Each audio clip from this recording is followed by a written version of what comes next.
Ayan. So, ito yung example ng 1600 VT, the monthly remittance return of value-added tax withheld. So, if you're doing business, again, kayo yung magwi-withhold, I mean, tayo. Tayo yung magwi-withhold ng VAT. Ayan, tayo din yung magre-remit ng VAT. So, ito, i-access nyo lang sa EBIR form. Available tong 1600 VT and the version 2018.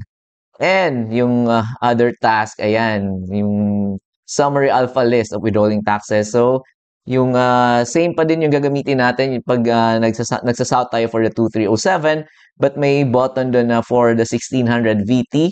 So, yan lang yung gawin nyo. You have to manually input kung ano yung mga, kung sino-sino yung mga non-resident digital service providers na withhold natin ng VAT. Ayan. For example, si Google Ads, yan, nag-withhold tayo ng 12%.